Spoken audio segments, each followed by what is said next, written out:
Pernah nggak kamu ngerasa tiba-tiba setuju sama sesuatu, padahal beberapa menit sebelumnya kamu nggak kepikiran sama sekali? Itu bukan kebetulan.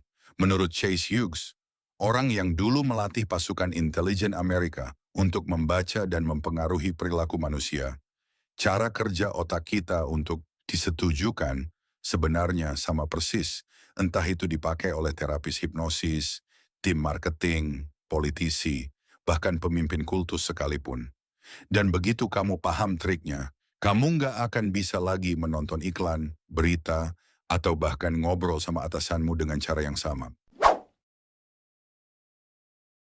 Chase menjelaskan, cara paling ampuh mempengaruhi orang bukan lewat argumen besar, tapi lewat sesuatu yang dia sebut micro-compliance, persetujuan-persetujuan kecil yang kelihatannya nggak penting. Contohnya begini, kalau dia mau menghipnotis seseorang, dia nggak langsung menyuruh orang itu tidur. Dia mulai dengan hal-hal remeh. Coba ulurkan tanganmu, balikan telapak tanganmu, lihat ke atas, lihat ke bawah.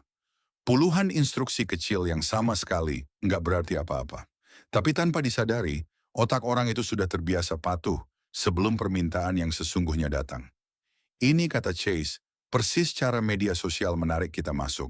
Cara politik menggiring opini, bahkan cara kultus merekrut anggota. Setuju sedikit, sampai akhirnya kita setuju pada hal besar tanpa sadar kapan prosesnya dimulai. Chase punya satu kerangka yang dia bilang paling penting untuk dipahami siapapun. Baik itu CEO, orang tua, atau pengacara. Namanya model PSCIP, Perception, Context, Permission. Pertama, perception, persepsi. Sebelum bisa mengubah keputusan seseorang, kamu harus lebih dulu mengubah cara dia melihat situasi. Triknya bukan langsung membantah pendapat orang, tapi mengakui dulu sudut pandangnya, baru pelan-pelan menggeser cara pandang itu.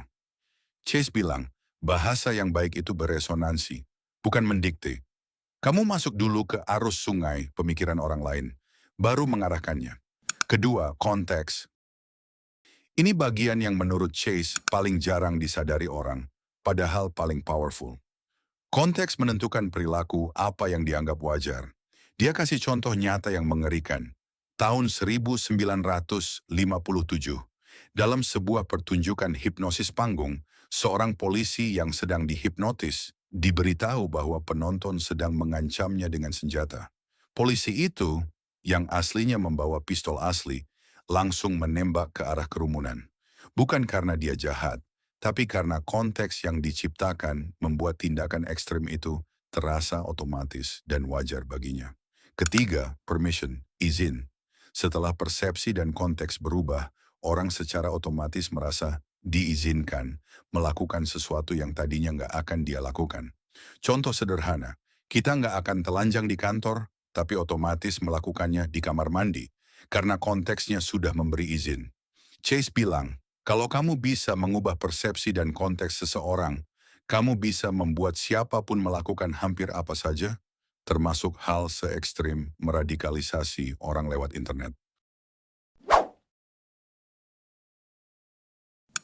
Chase juga membahas teknik yang dia sebut negative dissociation.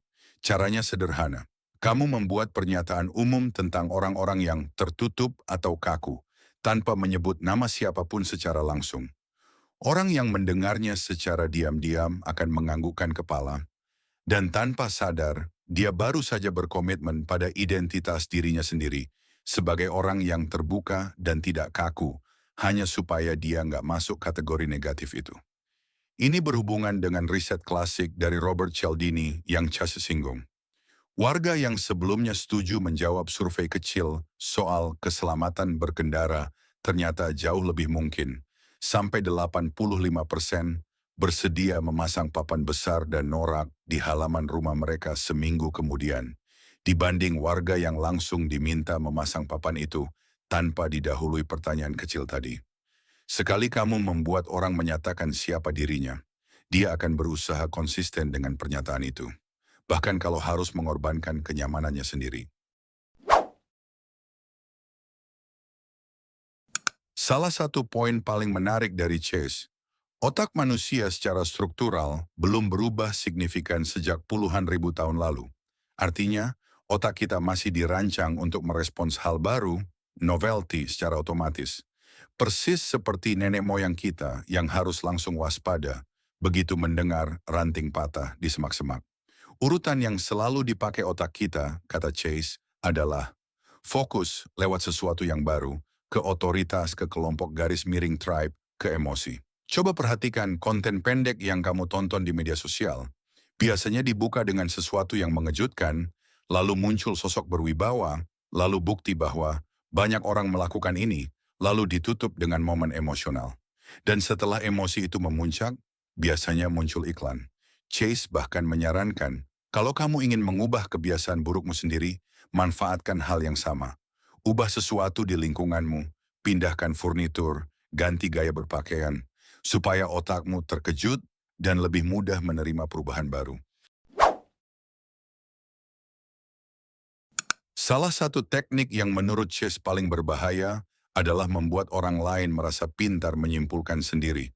Caranya, kamu memberi dua potongan informasi yang masing-masing masuk akal, tapi kamu tidak pernah menghubungkannya secara langsung. Otak orang lain yang akan menyambungkan titik-titik itu sendiri, dan begitu sebuah ide terasa datang dari pikiran sendiri, orang jadi hampir mustahil untuk menolaknya. Chase bilang ini adalah cara kerja banyak berita sensasional dan juga akar dari banyak teori konspirasi. Dua fakta yang sebenarnya tidak berhubungan langsung disandingkan sedemikian rupa sampai otak kita otomatis menciptakan cerita penghubungnya sendiri. Hal serupa juga berlaku di ruang sidang. Sebagai konsultan uji coba pengadilan, Chase menanamkan archetype cerita. Misalnya narasi Daud melawan Goliat, secara halus ke kepala juri tanpa pernah menyebutnya secara eksplisit. Begitu otak juri mengenali polanya, mereka otomatis memprediksi dan menginginkan akhir cerita yang adil sesuai archetype itu. Padahal semuanya sudah diarahkan sejak awal.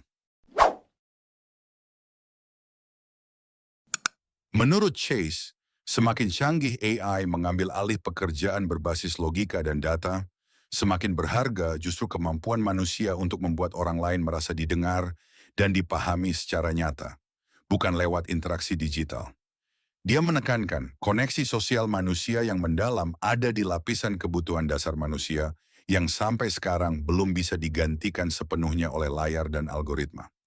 Sisi baiknya, Chase percaya kesadaran akan teknik-teknik ini bukan untuk membuat kita paranoid, tapi untuk membuat kita lebih jeli, mengenali kapan persepsi kita sedang digiring, baik oleh iklan, media, atau bahkan diri kita sendiri. Jadi lain kali kamu tiba-tiba merasa yakin banget sama sesuatu, atau ngerasa ini ide aku sendiri kok, coba tanya balik. Apakah ini murni pikiranku? Atau ada yang baru saja menyusun persepsi, konteks, dan izinnya untukku? Karena ternyata batas antara aku yang memutuskan dan aku yang diarahkan itu jauh lebih tipis dari yang kita kira.